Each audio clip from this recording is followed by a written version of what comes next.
Good morning, class. This is the example section of section 1 of chapter 3.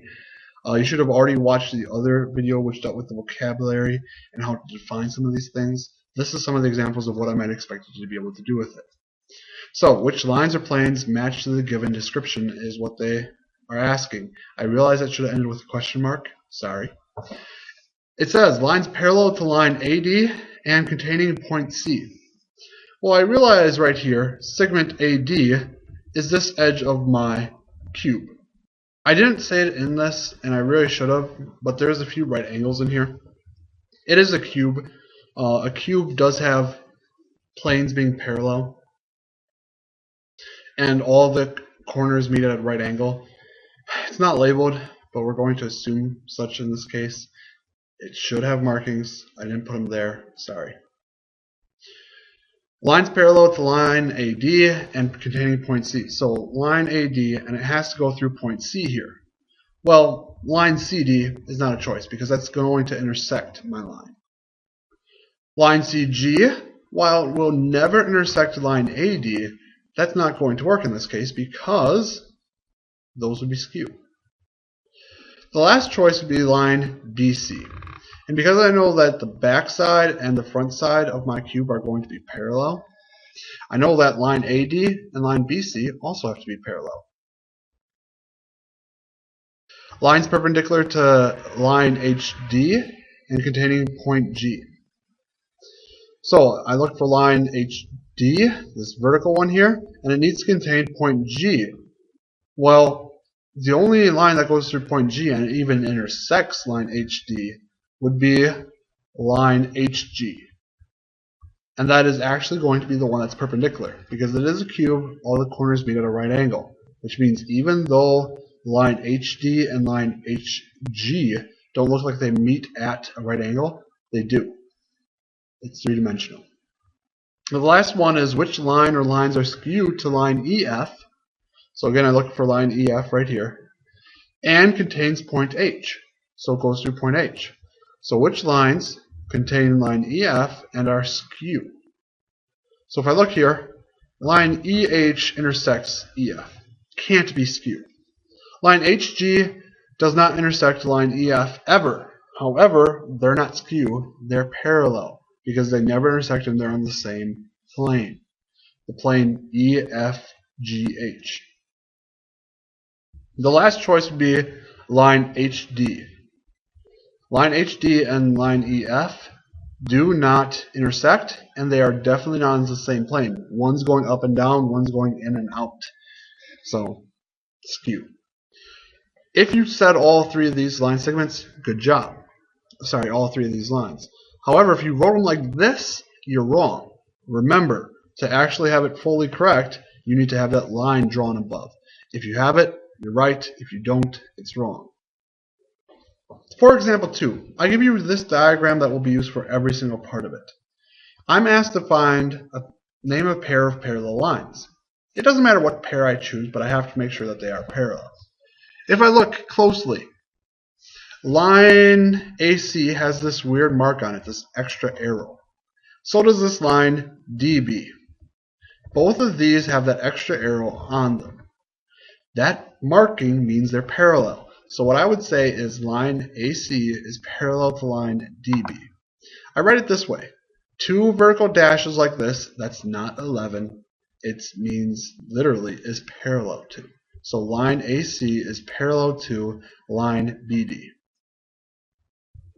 Next thing they ask us to do is name a pair of perpendicular lines. Well, I could say line AD is perpendicular to line DB. That doesn't look perpendicular to my eyes. It doesn't. However, it is because it's labeled. Same thing with line DB and line BC. These two might not look perpendicular, but they're labeled to be, so they have to be. The last two choices I would have would be line AC and line BC. Those could also be perpendicular. I have 3 choices to choose from. The one I put on here was line AC is perpendicular to line BC.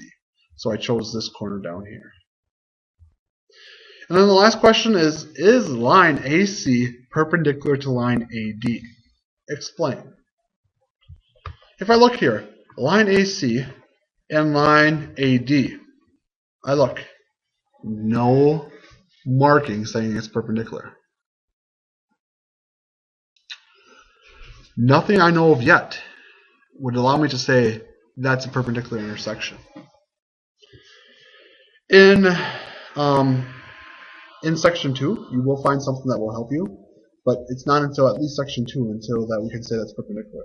At this point, I would say not enough info. It is not marked and no way to determine. Yeah, it's not able to determine yet, but it's not enough info as much as we know. It does end up being perpendicular, by the way. I also would like you to take a look at example 2, part C in the book. It's similar, but they have a different question, and I think it's worth looking at. Example 3, which, by the way, at this point, if I were you, I would pause. I'd try to do this problem before Mr. H would even say anything. He usually puts all the answers on here at some point for you. So please attempt this on your own. Every problem you should do this way. Alright, example 3. Identify all corresponding angles, alternate interior angles, and alternate exterior angles, and consecutive interior angles. So they just want me to identify all these different types of angles. Well, let's just take it step by step. Corresponding angles. Well, first of all of these require transversal. I look, my trained eye tells me that this line right here that I'm following with my mouse is a transversal because it intersects this line and this line at 2 different points. So this is my transversal. Corresponding angles are angles that are in the same location, so to speak. They're going to be on the same side of the transversal. One will be an interior angle, one will be an exterior angle. So if I look at angle 1 here, it's in the upper left of my intersection. So its corresponding angle would be angle 5, which is also in the upper left of my intersection. So angle 1, angle 5, corresponding. Angle 2 is in the upper right, so its corresponding one is angle 6. Angle 2 and angle 6 are corresponding angles. Similarly, angle 3 and angle 7 are corresponding, and angle 4 and angle 8. So there's 4 pair of corresponding angles. For all the others, there's 2. Alternate interior angles. Well, that means I'm not even going to look at angle 1 and 3 and angle 6 and 8. They're exterior angles. They're not even going to affect my problem here. So angle 2, 4, 5, and 7 are my only choices because they're interior. Alternate tells me they have to be on opposite sides of my transversal. So that means they're either 2 and 5 on the same side or 4 and 7 on the same side. So if I choose 2, I can't choose 4 because 2 and 4 are a linear pair. That's not alternate interior angles. 2 and 7, however, are alternate, opposite sides of the transversal, and they are inside. So 2 and 7 is a pair of alternate interior, just like 4 and 5 end up being a pair. Alternate exterior, so that means these 4 angles in the middle, not even going to consider. 1, 3, 6, and 8 are the only choices. Again, 1 and 3, yeah, they're alternate on opposite sides of my transversal, but it really doesn't fit because angle 1 and angle 3 already have a name. They're a linear pair. I'm not going to call them alternate exterior angles. No, don't. They've already got a name. Angle 1 and angle 3 are not alternate exterior angles. Angle 1 and angle 8, on the other hand, are alternate exterior angles. They're on the exterior and they're on opposite sides of my transversal. Similarly, 3 and 6, alternate exterior angles. Last one, consecutive interior angles. So again, I'm only looking at angles 2, 4, 5, and 7. Consecutive means same side of the transversal, so 4 and 7 is a pair, 2 and 5 is a pair. Check to see how you did. If you did great, good. If you didn't, you might want to review what each type of these angles are and re-watch that last bit of the last video. And example 4, the last example that I'm going to be going over today. Determine what each angle pair is called. So they asked me angle 1 and angle 2. Well, first of all, find them. I see angle 1 is here, angle 2 is here. They're, well, right next to each other, and they form a straight line. Linear pair. How about angle 9 and 13? Angle 9 and 13, well, they're both in the upper left of an intersection. If they're both in the same corresponding location, they're corresponding angles. Quick question. Would angle 5 and angle 9 be corresponding angles? They're both in the upper left of the intersection. The answer would be no, because they're not on the same transversal. No matter how I look at it, there's only two possible transversals that go through angle 9, and the two that go through angle 5, they don't match up. So in this case, nope.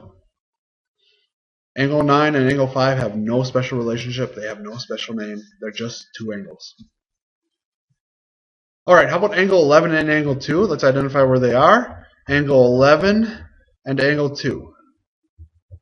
Now, the trick with looking at this is just to pretend that this whole part isn't here. In fact, if you could, I would ask you to take your hand and cover up the right side of this problem. So that way you can only see angles 1 through 4 and angles 9 through 12.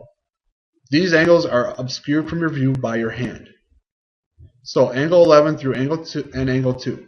Well, if I look now, angle 11 and angle 2 are on the outside of my two lines, which means they're exterior angles. And they're on opposite sides of my transversal. Alternate exterior angles. Yep. Angle 9 and angle 4. Again, you have that entire right side covered up. So angle 9 and angle 4 are between my two lines. So they're interior angles. They're on opposite sides, alternate. And I'm just going to make sure, are they a linear pair? Well, no. They don't form a straight line. So angle 9 and angle 4 are alternate interior angles. The next one is 9 and 16. So again, what I'm going to be asking you to do is taking your hand. But this time, cover up the top 8 angles. So I do not see angles 1 through 8. But I do see angles 9 through 16. This line is now my transversal. Angle 9 and angle 16 are on the outside of my two lines. So exterior angles. They're also on opposite sides of my transversal, top or bottom. So they're alternate exterior angles. Angle 8 and 14, well, now you're going to have to take your hand and cover up angles 1 through 4 and angles 9 through 12. Angle 8 is right here. Angle 14 is right here. They're between my two lines, so they're interior angles. They're on the same side of the transversal, which means then that they are consecutive interior angles. Consecutive meaning same side or in a row. 6 and 7. Alright, so you can see this here. Angle 6 is right here. Angle 7 is right here. They're across each other from a vertex. Vertical angles. And last but not least, take your hand, cover up angles 9 through 16. So you shouldn't see the bottom part. And we're looking at angle 5 and angle 1. Well, they're both, again, in the upper left of my intersection for my transversal. So they're corresponding angles. Well, those are the types of questions I'll ask you right now. Just naming angles, naming what type of lines are, being able to identify them in pictures, that sort of thing. You should know what a transversal is and how to identify the angles formed by them. You should know what parallel lines, perpendicular lines, and skew lines are and be able to identify them in a diagram. Till next time.